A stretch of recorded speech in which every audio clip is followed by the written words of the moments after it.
Greetings class, I hope I find you well. In today's lesson, we're going to be focusing on complex number 2.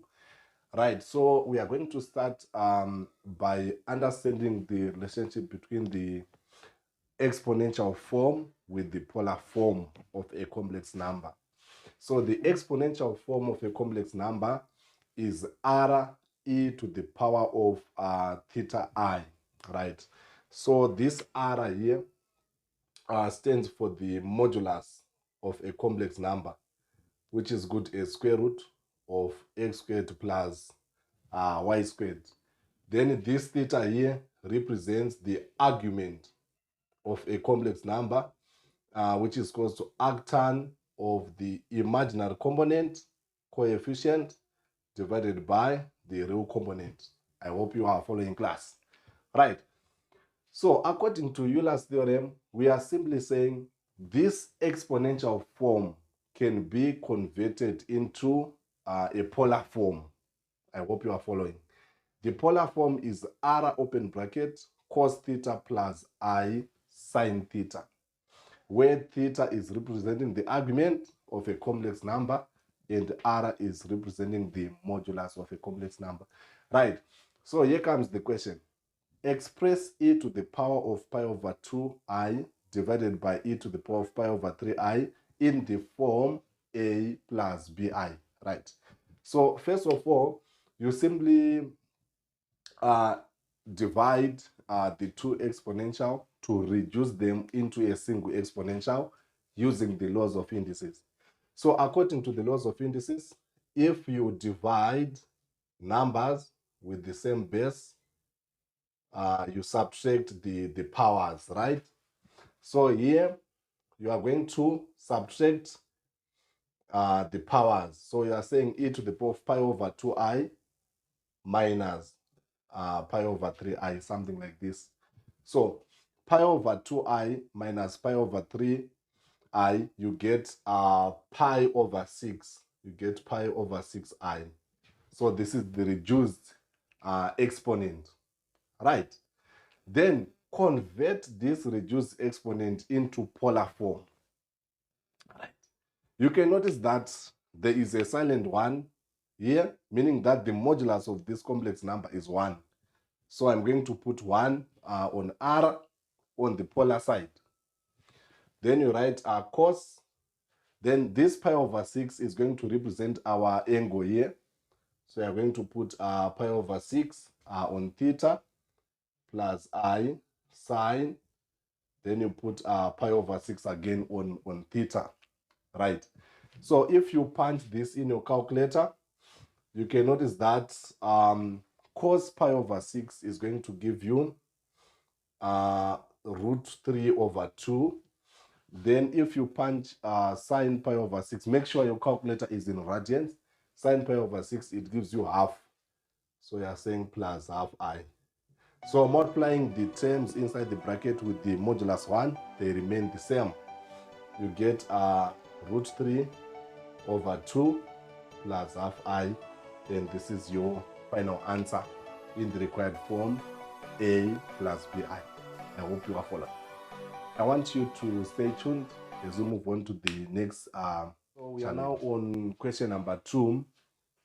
On this question, we are going to be focusing on solving equations with complex number roots.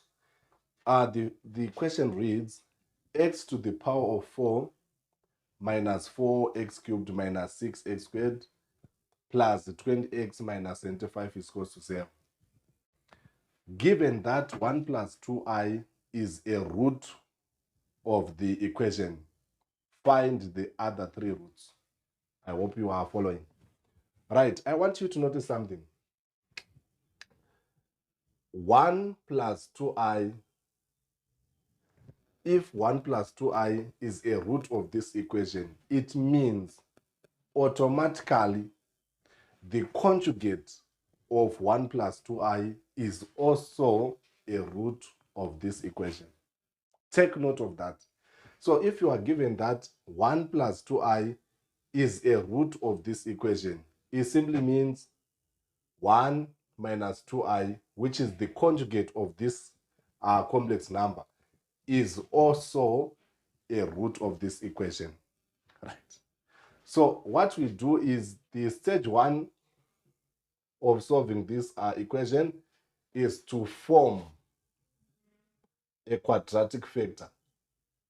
You form a quadratic factor. I hope you are listening. So I'm going to say x minus, let me put a big bracket here, x minus the first root. The first root is 1 plus 2i. Then you close the bracket.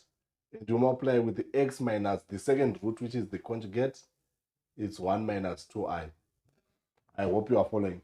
So if you multiply these two terms, or these two expressions, you'll be able to form what you call a quadratic factor, right? So here you are saying x minus 1, then minus times plus 2i, you get minus 2i. Then on this one, you're going to say minus 1 plus 2i, something like this. So if we are to expand x times x here, you get x squared, right? Then x times minus 1, you get minus x. Then x times 2i, it gives you plus 2xi, something like this. We are done with x. Let us move on to minus 1. Minus 1 times x, you get minus x. Minus 1 times minus 1, you get plus 1. Minus 1 times plus 2i, you get minus 2i. We are now multiplying with minus 2i. Minus 2i times x, you get minus 2 xi. Then minus 2i times minus 1, you get plus 2i. Then minus 2i times plus 2i, you get minus 4i squared. But I squared is good as minus 1. Right. So you can notice that there are terms which can cancel off each other. 2xi minus 2xi, you get a 0. Then minus 2i plus 2i, you get a 0. So you are going to be left out with x squared here. Then minus x and minus x, they give you minus 2x, right? Then since we are saying I squared is good as minus 1, it means minus 4i squared, it gives you plus 4. Then plus 4 is going to be added with plus 1. You get plus 5. I hope you are following. So x squared minus 2x plus 5 is your quadratic factor. Now that we have the quadratic factor, we need to factorize. It's either use long division, or you can make use of the identity approach. So according to identity approach, you are saying x to the power of 4 minus 4 x cubed minus 6 x squared plus 20x minus 75 is identical to, then you put the quadratic factor, x squared minus 2x plus 5, something like this. So this first term, which is x squared, is going to divide the first term on the left, which is x to the power 4. You get x squared here, right? Then the last term, which is plus 5, is going to divide minus 75. I hope you are following. So there is a missing term in x, so you represent it with kx. Then 5 into minus 75, it gives you minus 15. Something like this. I hope you are following. So we now want to find the k, the constant. So we equate the coefficients of x cubed both sides. So the coefficient of x cubed on our left, we have negative 4. Then the coefficient of x cubed on our right, we are going to have two combinations. The first combination is going to come when x squared multiply kx. you get kx cubed. Therefore, k is a coefficient of x cubed on the right side. Then the next combination comes when minus 2x multiplies x squared. You get minus 2x cubed. So minus 2 is a coefficient of x cubed on the right. Now moving minus 2 to the left, you get 2 minus 4 is equals to k, minus 2 is equals to k.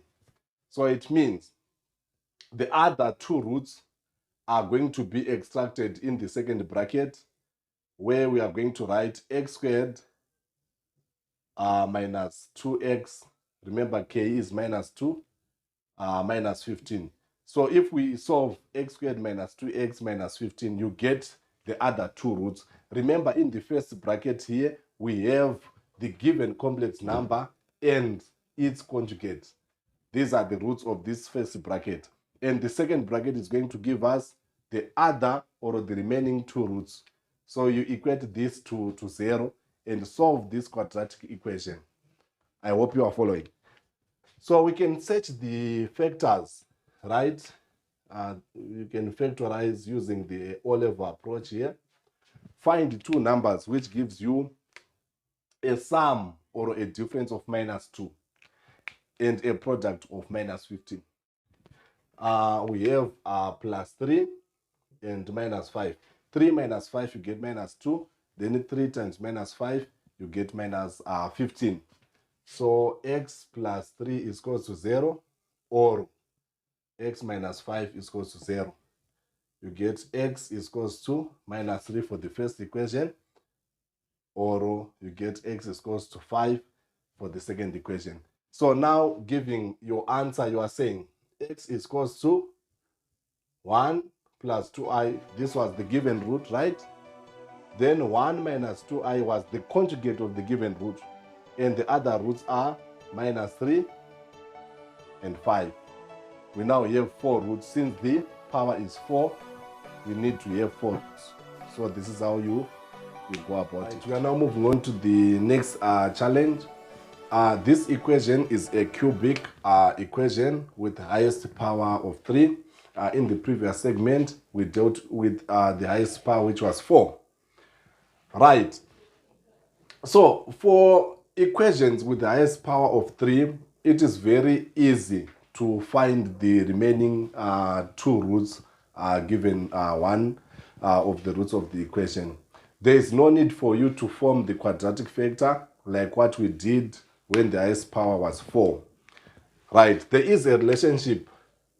You are saying sum of 3 roots, sum of 3 roots of the cubic is equals to minus b over a. You need to understand that if you add the sum of the roots of this equation, you get a result which is equivalent to minus b over a. So what is minus b over a? Right.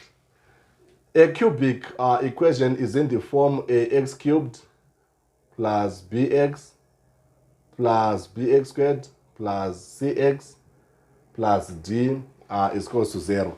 So by b refers to the coefficient of x squared, which is good as the coefficient of z squared.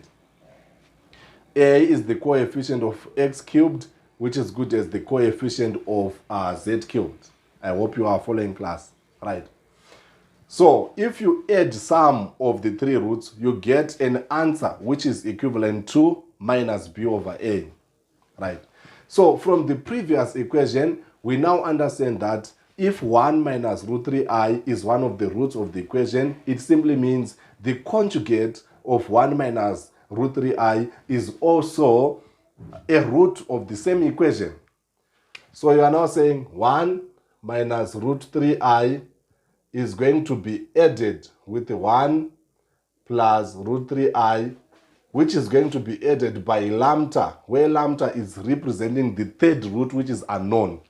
So you are saying this is your first root, this is your second root, which is the conjugate of 1 minus root 3i, and lambda is representing the third root. So if you add 1, 2, 3 roots, you get an answer which is equal to minus b over a. So when you place this negative sign, you put an open bracket, then you substitute b on top and a on your denominator. So what is b from the equation? B is the coefficient of z squared and b is minus 10. So we are going to put minus 10 on top. What is a? A is the coefficient of z cubed, which is 3. So you put 3 at the bottom, something like this. So to find the third root, you simply make lambda, which is the third root, the subject of the formula. So here you can notice that minus root 3i and plus root 3i are like terms which can cancel off each other.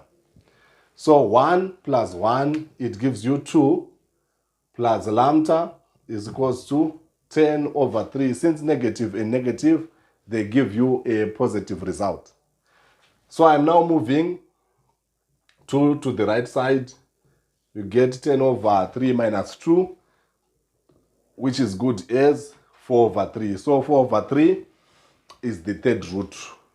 So the roots of these equations are z is equals to 1 minus root 3i, which was given, or 1 plus root 3i, which is the conjugate of the given, and 4 over 3. So these are the solutions. Then you are home and dry. I want you to stay tuned as we move on to the next challenge. Right, this question was extracted from June 2012 paper 2 SIMSEC. It reads, it is given that 4a times conjugate of a plus 12i is equals to 8a plus 16, where a is a complex number in the form p plus qi. Find the two possible values of a. Right, so a here is denoting a complex number, and a with a line on top is the conjugate of the complex number. So we want to substitute p plus qi on a so that we can find the values of p and q first, which will then lead us to the values of a. I hope you are following. Right, so here comes the first step. You are going to say 4 open bracket, on a you put p plus qi, then on conjugate of a you change the positive sign into negative, so you'll be getting p minus qi on conjugate of a. Then you are saying plus 12i is equals to 8 open bracket, p plus qi is a, then you add with 16. So we need to remove brackets on the left side as well as on the right side and collect like terms. Right, so on the left side you can notice that p plus qi and p minus qi they represent difference of two squares. So you'll be saying p squared minus qi squared, which is the simplified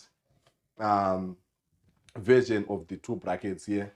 Then you say plus 12i is equals to, let us remove this bracket, 8 times p, you get 8p, 8 times qi, you get 8 qi, then you say plus 16. I hope you are listening, class. So here you are saying 4 open bracket, this is p squared minus q squared I squared. Remember, this power 2, it affects both q and I. So you get q squared I squared plus 12i is equals to 8p plus 8qi plus 16. So remember, I squared is good as minus 1. So since I squared is minus 1, this minus q squared becomes plus q squared. So you are saying plus 12i is equals to 8p plus 8qi plus 16. Right, so let me rub here so that I have enough space here. So removing this bracket, you get 4 p squared plus 4 q squared plus 12i is equals to 8p plus 8qi plus 16. Something like this. Right. Then you equate the imaginary terms on the left and on the right. What are imaginary terms? These are coefficients of I. So the coefficient of I on the left is 12. This is equal to the coefficient of I on our right side, which is 8q. This becomes equation number 1. And you can notice that if we divide both sides by 8, the value of q is going to be obtained. So this can be reduced by 4. 4 into 12, you get 3. Then 4 into 8, you get 2. So the value of q is representing 3 over 2. Then to find the value of p, you equate the real terms, those terms without I.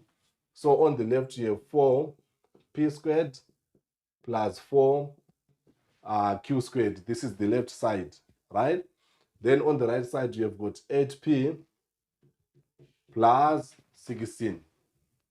I hope you are following. So this can be reduced as well, since 4 is a common factor. So you divide throughout by 4. So I'm going to divide by 4, by 4, by 4, by 4 to reduce it, so that I deal with small numbers. So you'll be left with p squared plus q squared is equals to 2p plus 4, something like this. I hope you are listening, class.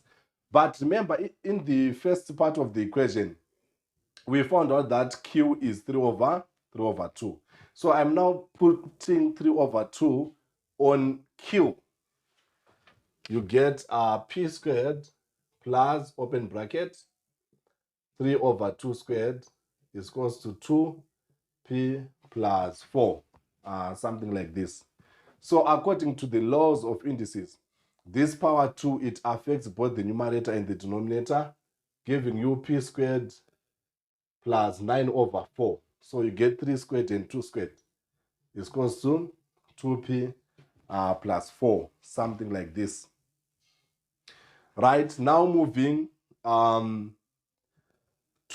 plus 4 to your left, you get p squared minus 2p plus 9 over 4 minus 4 is equals to 0. So 2p become negative, moving 2p to your left, and plus 4 become negative, moving plus 4 to your left. Then you'll be having 0. So what is 9 remainder 4 minus 4? You get minus 7 over 4. So now you have p squared here minus 2p minus 7 over 4, which is the simplified number of 9 over 4 minus 4. Then you equate this to 0. I hope you are following. So we can solve this using completing the square. So you are saying p squared minus 2p, then you put a dash here, minus 7 over 4 is equals to 0. Right, so on this dash, I'm going to add half coefficient of p squared. So coefficient of p is minus 2. If we divide it by 2, you get minus 1. You square it. Then you deduct it so that you don't distort the equation. Right, so from p squared up to minus 1 squared, you are going to get p minus 1 squared, which is going to cover from p squared up to this. Then you say minus, this is the negative sign here. Then minus 1 squared, you get a positive 1, minus 7 over 4 is equals to 0. Let me rub here. Let me rub here so that I have space. So minus 1 minus 7 remainder 4, you get minus 11 over 4. So you're now saying p minus 1 squared minus 11 over 4 is equals to 0. So you move 11 over 4 to the right. You get p minus 1 squared is equals to 11 over 4, something like this. You use extraction of roots. You are saying p minus 1 is equals to plus or minus square root of 11 over 4. Remember, to make p minus 1 the subject, you put square root to both sides, but you put a plus or a minus on the right side. So you get p minus 1 is equals to plus or minus root 11 over 2. So it gives you p is equals to 1 plus or minus root 11 over 2. If you move 1 to the right, you get a positive 1. So p is equals to 1 plus root 11 over 2 or 1 minus root 11 over 2, something like this. So remember, they want you to find the two possible values of a, where a is in the form p plus qi. Right, so the first answer is going to be, remember q was found to be 3 over 2, right?